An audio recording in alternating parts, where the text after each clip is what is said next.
It's 2025. We live in an age of incredible change.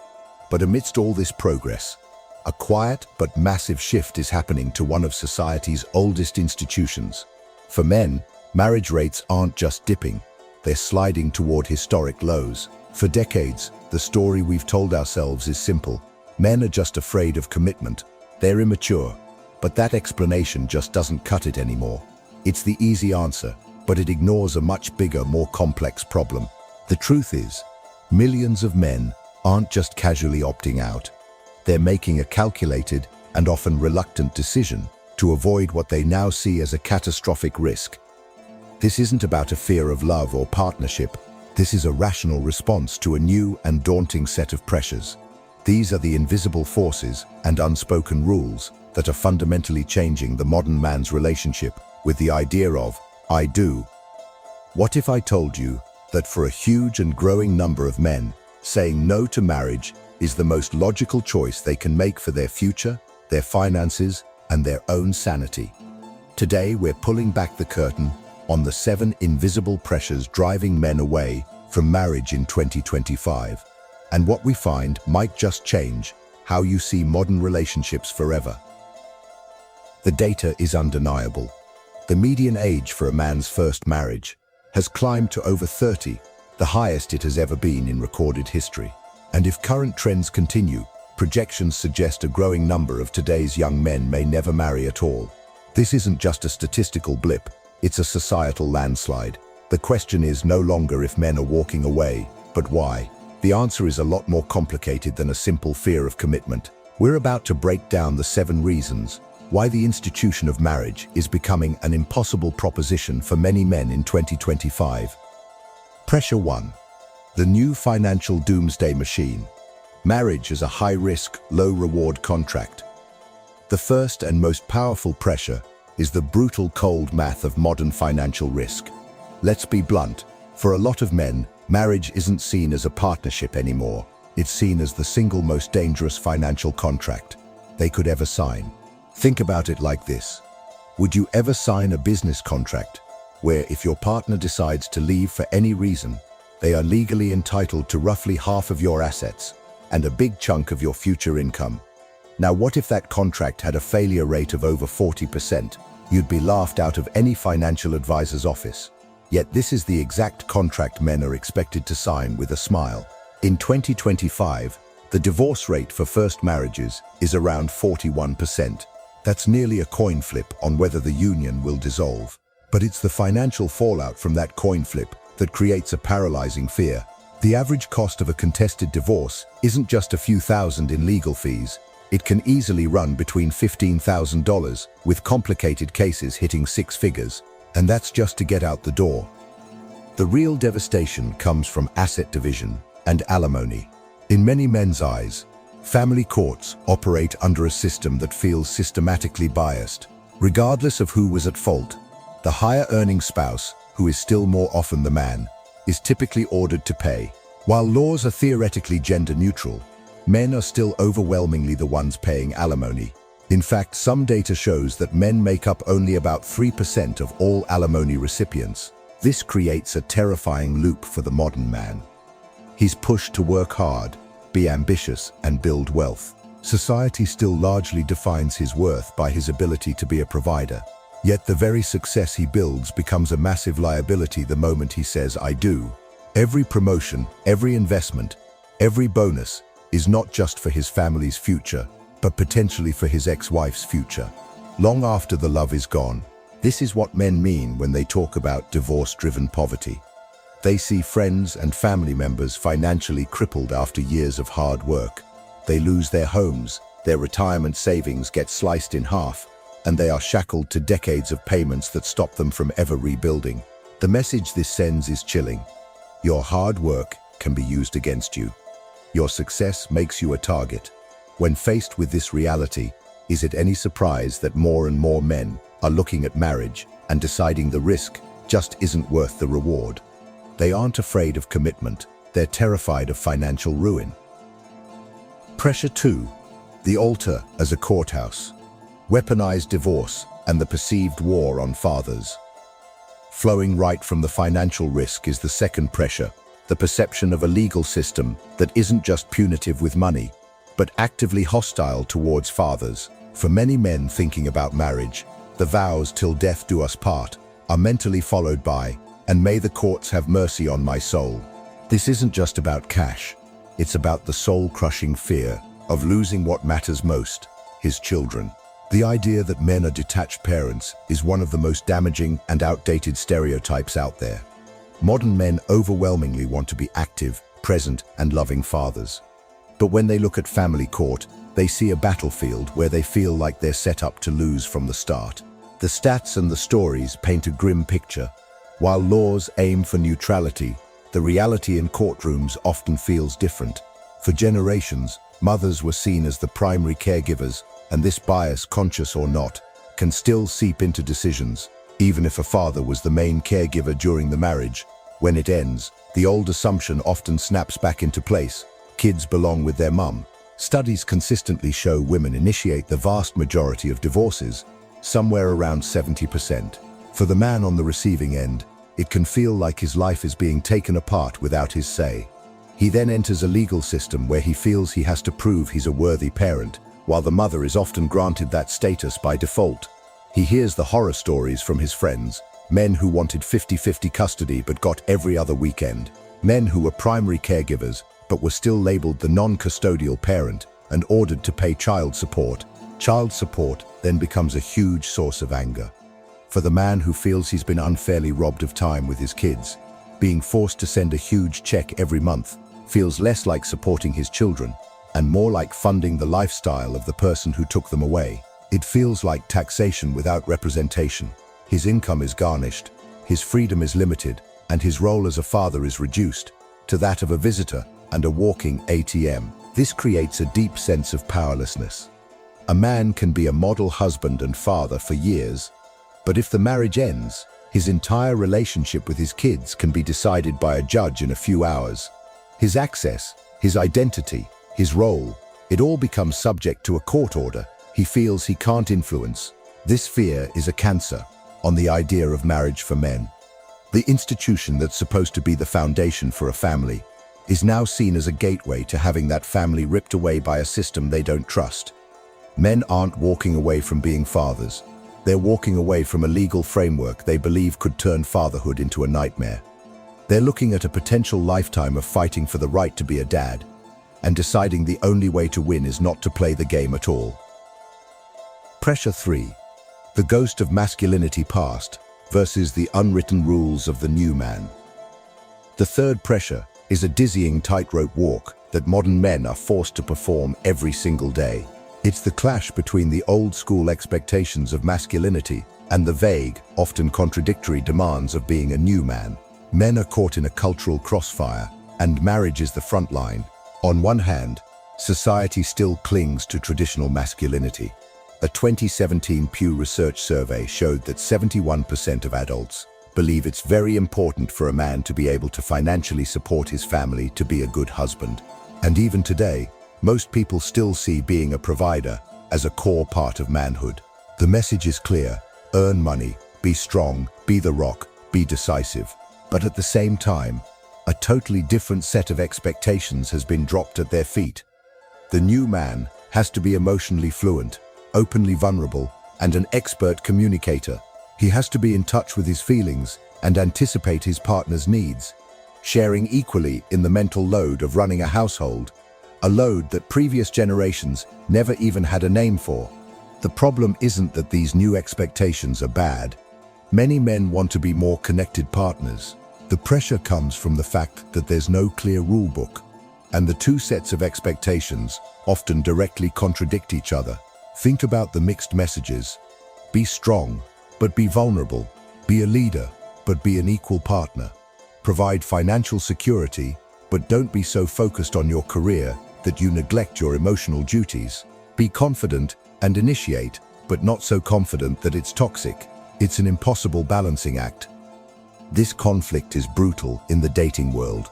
A man might get criticized for being too stoic, a relic of toxic masculinity, so he tries being more open, only to find his partner loses attraction seeing his vulnerability as weakness. He might grind at his job to build the financial stability that's demanded of him, only to be accused of being absent.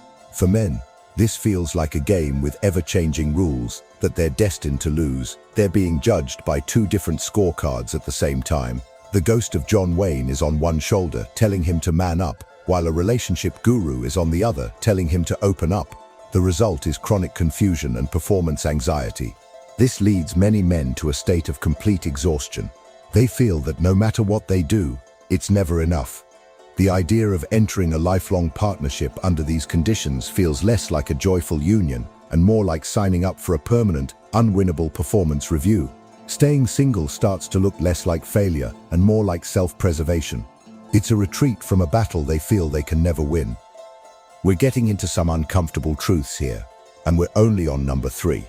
If what I'm saying is hitting home, or if it's challenging your perspective, do me a favor and hit that subscribe button.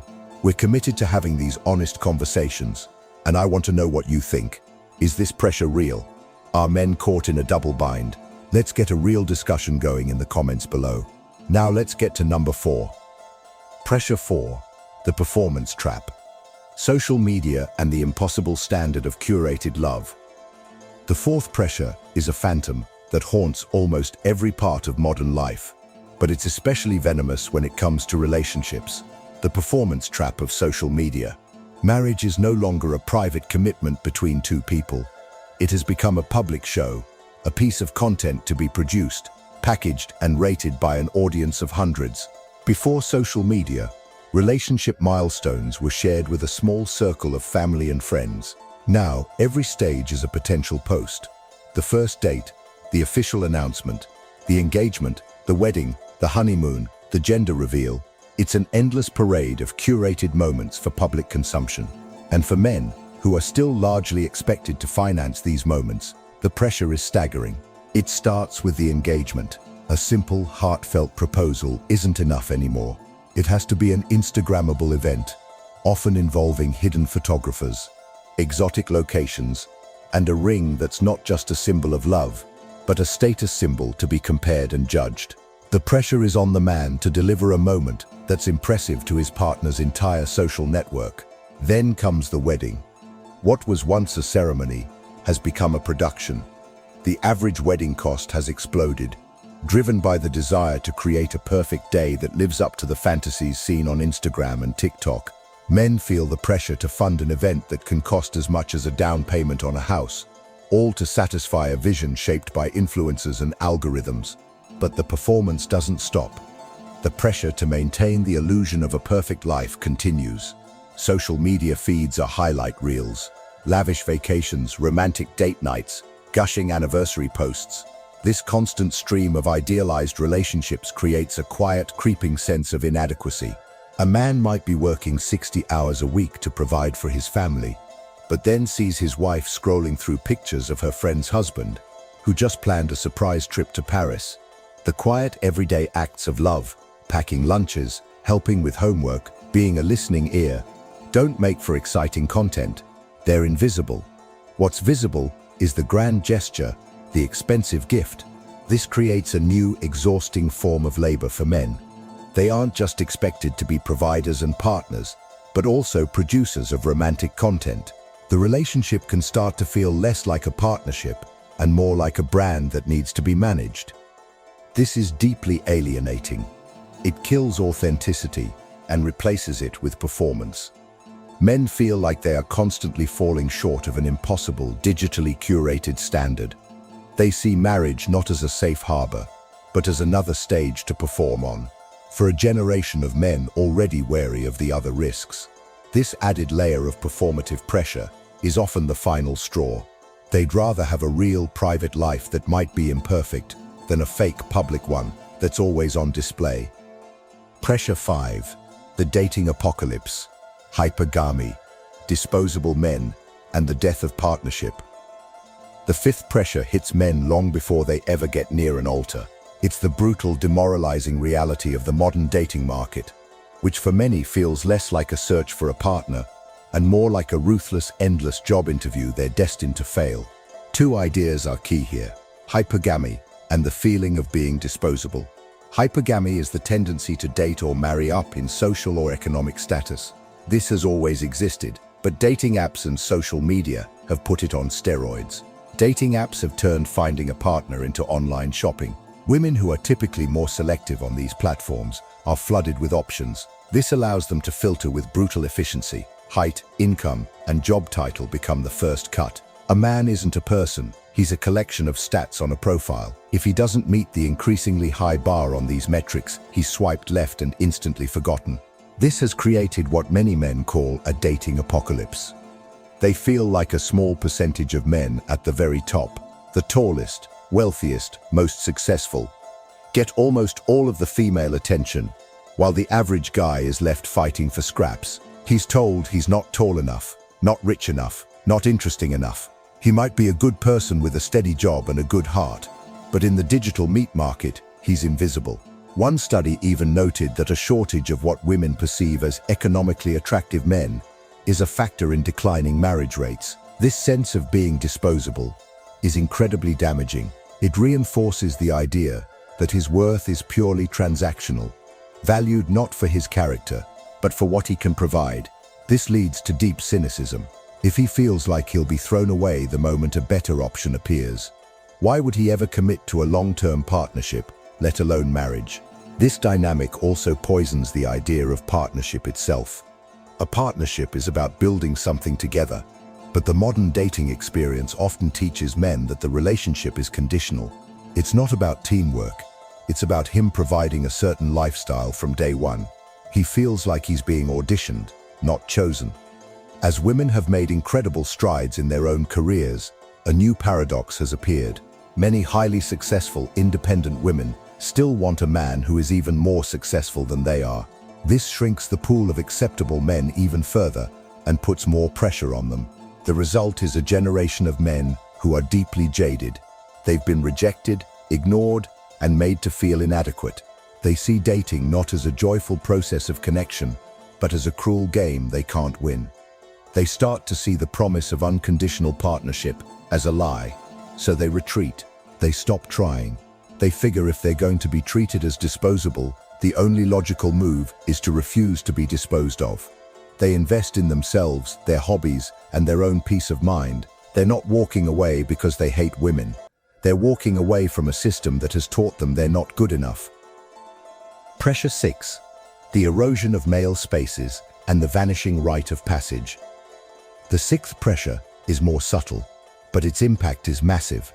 It's the steady erosion of traditional male spaces and the disappearance of mentorship from older, experienced men. This has left young men navigating the treacherous waters of life and love without a map or a compass. For generations, society had informal training grounds for manhood. These were places where boys learned from their fathers, uncles, and other men in the community. Think of the garage, where a father taught his son how to fix things, the fishing trip with an uncle, or the local sports team. These spaces, while not perfect, served a critical function. They were where older men who had already built careers, gotten married, and raised families could pass down practical wisdom. They provided a rite of passage and a roadmap for the future. Today, many of those spaces are shrinking or have disappeared. The decline of trade jobs, the breakdown of tight-knit communities, and the rise of digital entertainment have replaced shared activities with isolated screen time. Even the concept of a male-only space is often criticized as exclusionary or toxic. The result? Young men are left to figure everything out on their own.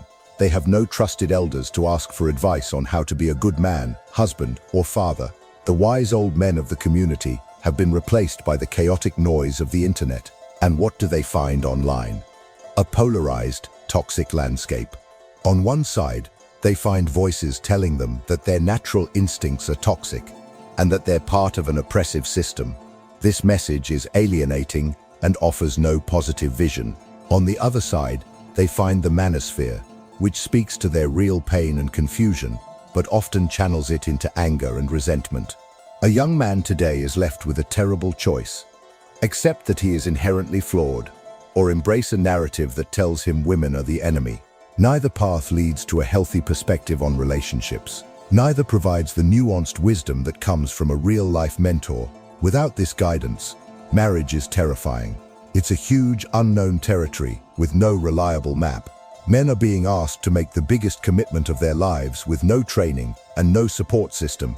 They're being told to be the captain of the ship, but no one ever taught them how to navigate. It's no surprise that many are choosing to stay in the safety of the harbor. They aren't lazy. They feel utterly unprepared. Pressure 7. The self-improvement revolution as the new marriage. The final pressure is the emergence of a powerful alternative to marriage, the path of radical self-improvement. For a growing number of men, rejecting marriage isn't about giving up. It's an active choice to redirect their time, energy, and resources inward. In essence, they are choosing to marry themselves. This is the ultimate result of all the other pressures. After looking at the financial risks, the biased courts, the impossible tightrope of masculinity, the social media performance, the demoralizing dating market, and the lack of mentorship, many men have reached a logical conclusion. The traditional path is broken. The game feels rigged. The only winning move is to create their own game. This is a broad, personal philosophy. It's a conscious decision to make one's own physical, mental, and financial well-being the central project of life. Instead of spending his 20s trying to become marriage material for someone else, the modern man is focused on becoming the best version of himself, for himself. Think about how a man's resources are now being spent.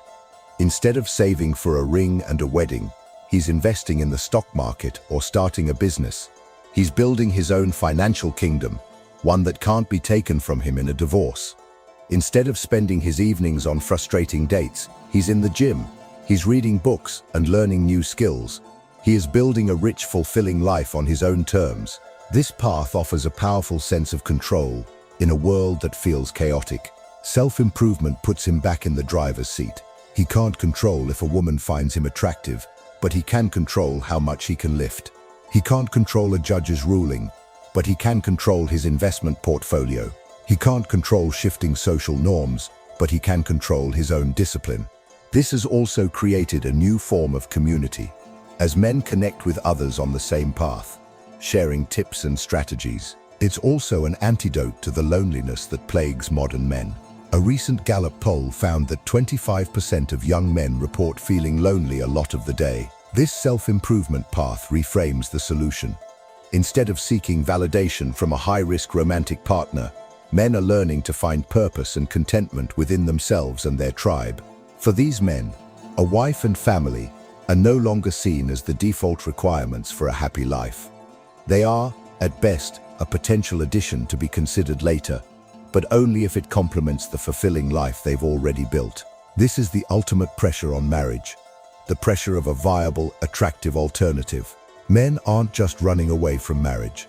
They are running towards self-reliance, sovereignty, and a life of their own design. These are the 7 invisible pressures driving men away from marriage in 2025. It isn't a fear of commitment. It's a fear of financial ruin, a fear of a biased legal system, and the exhaustion of trying to live up to contradictory expectations. It's about the demoralizing nature of modern dating, the pressure of social media, the absence of mentorship, and the powerful allure of self-improvement. These forces have combined to create a perfect storm, turning what was once a pillar of a man's life into what is now often seen as a high-stakes gamble. The decline in marriage isn't a sign that men are broken. It may be a sign that the institution of marriage, in its current form, is failing to offer them a safe and compelling deal. This isn't a celebration of the end of marriage. Strong, committed partnerships are vital for society. But we can't solve this problem by just blaming men. We have to have an honest, uncomfortable conversation about the very real risks they face. How can we reform our legal systems to be truly fair? How can we create a culture with a positive vision for masculinity? How can we foster relationships built on genuine partnership? The future of marriage may depend on our ability to answer those questions. Because until the risk of saying "I do" no longer feels like it could cost a man everything, the quiet exodus of men from marriage will only grow. What we are witnessing is not the end of love, but a fundamental re-evaluation of the terms of the contract. And for now, millions of men have looked at the terms and conditions, and they are choosing to decline.